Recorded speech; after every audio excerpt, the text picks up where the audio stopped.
नमस्कार बच्चों। अपना पुराना टॉपिक चल रहा था मंत्रिमंडल की, कांग्रेस मंत्रिमंडल की कार्यप्रणाली। उसी के अंदर अपन देखते हैं कि कांग्रेस मंत्रिमंडल की उपलब्धियां। अपने कार्यकाल के अंदर कांग्रेस मंत्रिमंडल ने कई उपलब्धियां हासिल करी।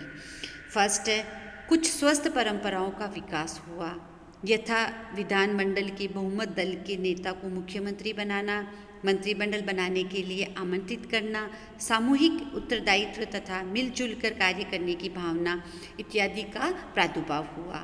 दूसरा था, देशवासियों के हितों को ध्यान में रखते हुए विकास एवं पुनरुत्थान की कई कल्याणकारी योजनाएं चलाई गई। हरिजनों, कृषकों की स्थिति में सकारात्मक परिवर्तन आया। मंत्रियों के कार्यों में गवर्नर का हस्तक्षेप कम हुआ व गवर्नरों तथा मंत्रिमंडल को काफ़ी सहयोग दिया गया।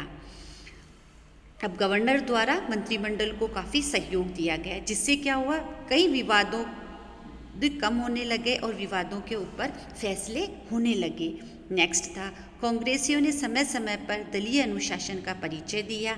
जैसे यूपी व बिहार में राजनीतिक कैदियों को रिहा करने के प्रश्न पर गवर्नर जनरल के हस्तक्षेप के विरुद्ध मंत्रिमंडल ने त्यागपत्र दे दिया, किंतु बाद में विचार विमर्श व संवाद से समस्या का हल हुआ।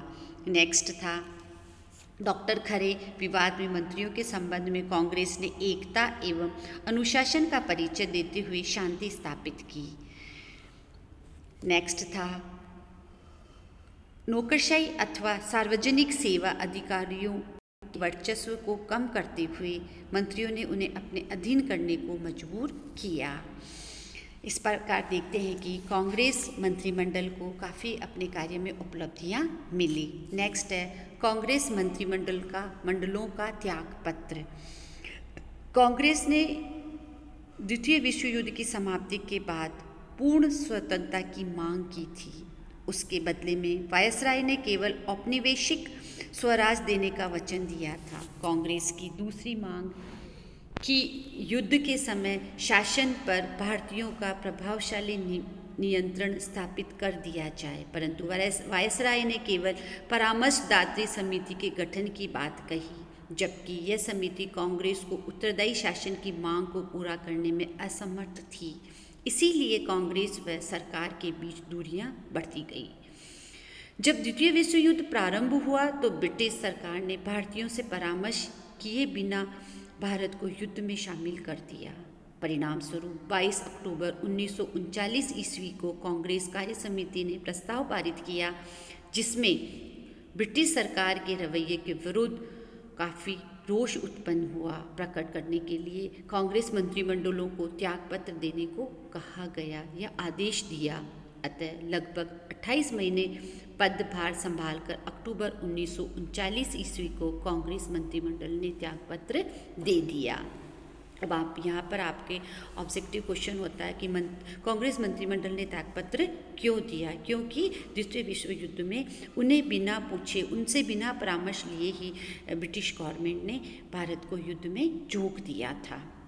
नेक्स्ट देखते हैं अपन कांग्रेस मंत्रिमंडल त्यागपत्र पर प्रतिक्रिया।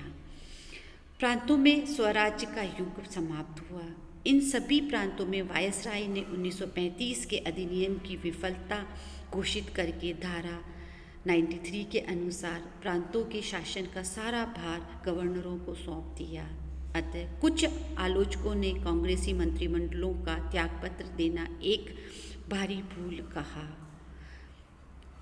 कुछ के अनुसार कांग्रेस ने स्वयं पदों से अलग होकर गलती की। उनके द्वारा सरकार को इस बात के लिए बाध्य किया जाना चाहिए था कि वह प्रांतीय मंत्रिमंडलों को भंग करती, लेकिन सभी ने अपने अपने तर्क उस समय दिए। परंतु KNM मुंशी का कहना है कि कांग्रेसी नेता को मंत्रिमंडलों को बनाए रखना चाहिए थे, परंतु देश का वातावरण इस प्रकार का था कि मंत्री पद का छोड़ना अनिवार्य हो गया था।